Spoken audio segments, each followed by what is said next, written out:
10 habits of happy married couples. Number 1, they laugh together. Sometimes it's not as if there's anything really funny, but they just find their company. They just enjoy each other's company, and so they can be laughing about really nothing sometimes. So if you want to be happy, if you want to be a happy married couple, look for things to laugh. There's always something to laugh about. Number 2, they make sacrifices for each other. It's not always me, myself, and I. Do you understand? It's not about always thinking about yourself. You sacrifice. Some women believe that let the husband sacrifice. They will not sacrifice because it's supposed to be all about them. No, we sacrifice. It's a mutual thing, right? Sometimes I see my husband sacrifice a lot, and I'm like, this one, this kind of, I don't even have an option. It is a two-way thing at the end of the day, and it makes love last. It makes marriage happier and better. Number 3, they have date nights. I remember when when our children were younger, of course, it's something that it's not like it has to be every time, but we could just take a stroll. Sometimes we could just go into a particular place, or sometimes just take walks at night. It might not be convenient for some couples that maybe have very little children, but just find a way to, have that bonding time. Just both of you, just the two of you. It helps marriage, I'm telling you.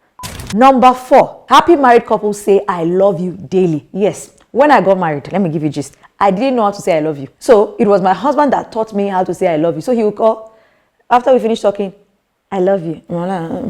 He said, say I love you too. Hey, I had to practice it. So it's something that you can learn. Sometimes it's our backgrounds, where we're coming from. We don't have those lovey-dovey feeling. But hey, when you say it, it rings a bell, and it shows that that person is always thinking about you, and you're always thinking about that person, right?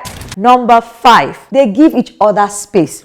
You see me, when we got married earlier, I was always, around my husband, because I felt as his wife now, I should be, taking care of the environment, taking care of him, giving him information, telling him to go and eat, telling him that it's time to sleep. But I found out sometimes it was overwhelming for him. He said, go now, So I found out that there are times I had to allow him just be on his own. And guess what? As our marriage progressed, even me too, I can't find my own time when I just want to be alone. Because when the children started coming, I knew that I needed some me time myself.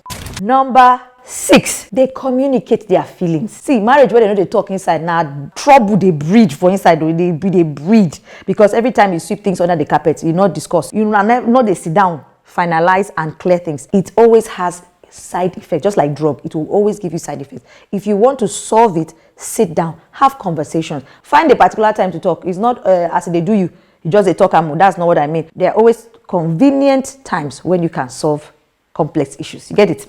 Number 7, they make time for one another. See, the truth is, we're in a busy world. The hustle and bustle. Everybody has to get out, go out, do stuff, pursue our dreams, do stuff. But if you begin to see that you are no more making time for each other, then you have to readjust, adjust, and realign, because it means that you're actually growing apart. That's the summary of it. And that means it's easy. Trouble can just spark. And when the fire catches, it's hard to quench it. But when there's, you're creating time for each other, you can solve issues and you can make progress. Number 8, they learn about each other's love language. Not be one day they take no love language. For me, it took me a long time to really understand what is a preference for my husband, what is love language. It took me years, because it's not a one size fits all. What is my own love language is definitely not my husband's love language. So find out what your spouse's love language is. Take the time. It may be 1 year, 2 years, find the time to learn, because it will solve a lot of problems and keep you happier, and the marriage will get stronger. Number 9, they always have each other's backs. Many years ago, let me give you a story. We're somewhere, and then someone was trying to harass me. And it was an event we all came for. Everybody came, And the person was just talking anyhow to me, asking me about stuff that he had no business asking me, or she had no business asking me. When I told my husband, I said, why was that your colleague or your friend or whoever? Why was she talking to me like that? He said, come. He had to ask her, what happened? She said her own, I explained that. But at the end of the day, he realized that she was just trying to talk to me in a manner that wasn't proper. He had my back. How many of us have our spouse's backs? It might be vice versa when you speak up for one another. It is very important. Let not another person, make it not be another person they fight for you for office, for another person. It always should be your spouse. For the most part, your spouse should always have your back, and do the same. Number 10. This is my final one. I like it very much.